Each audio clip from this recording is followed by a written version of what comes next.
السلام عليكم متابعي الكرام. الكلمة الوحيدة التي لو قلتها قبل الدعاء مباشرة يستجيب الله عز وجل لك في الحال، ويقضي لك كل الحوائج والأمنيات، ويفك كل كربك وهمك وحزنك. لكن قبل البدء صلوا على نبينا الحبيب محمد صلى الله عليه وسلم. هذه الكلمة هي اسم الله الأعظم، فبعض الناس يظن أن اسم الله الأعظم لا يعرفه إلا ما خصه الله عز وجل به، وهذا خطأ بين. فقد ذكر لنا النبي صلى الله عليه وسلم اسم الله الأعظم في عدة أحاديث. فعن أنس بن مالك رضي الله عنه كان مع الرسول صلى الله عليه وسلم جالسا، ورجل يصلي ثم دعا: اللهم إني أسألك بأن لك الحمد، لا إله إلا أنت المنان، بديع السماوات والأرض، يا ذا الجلال والإكرام، يا حي يا قيوم. فقال النبي صلى الله عليه وسلم: لقد دعا الله باسمه العظيم الذي إذا دعي به أجاب، وإذا سئل به أعطى.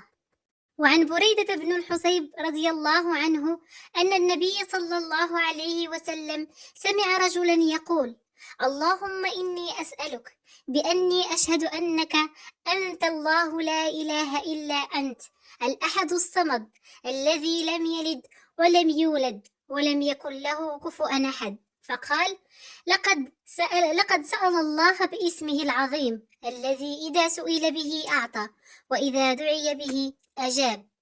وعن أبي أمامة رضي الله عنه قال: قال رسول الله صلى الله عليه وسلم: اسم الله الأعظم في سور القرآن 3، في البقرة وآل عمران وطه. ففي سورة البقرة: الله لا إله إلا هو الحي القيوم. وفي سورة آل عمران: الله لا إله إلا هو الحي القيوم. وفي سورة طه: وعنت الوجوه للحي القيوم.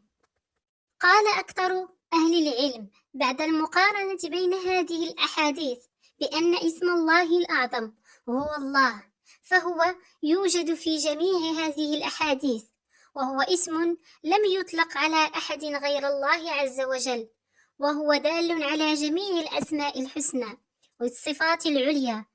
وقد تكرر هذا الاسم في القرآن الكريم 2697، وورد بلفظ اللهم 5 مرات.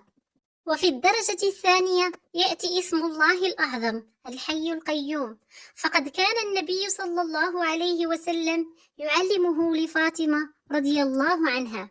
وعلى العموم فإن الله عز وجل حثنا على معرفة أسمائه وصفاته، وأثنى على من عرفها وتفقه فيها ودعا الله بها دعاء عبادة ودعاء مسألة. فليس لله عز وجل اسما غير حسن حتى ينهى عن الدعاء به، ولكن اسم الله الأعظم خصه الله عز وجل من بين أسمائه، والله تعالى أجل وأعلم. اللهم انفعنا بما تعلمنا وعلمنا ما جهلنا. إذا أعجبكم محتوى قناتي فضلا منكم وليس أمرا أن تدعموني بلايك والاشتراك في القناة وتفعيل زر الجرس ليصلكم كل جديد. والسلام عليكم ورحمة الله تعالى وبركاته.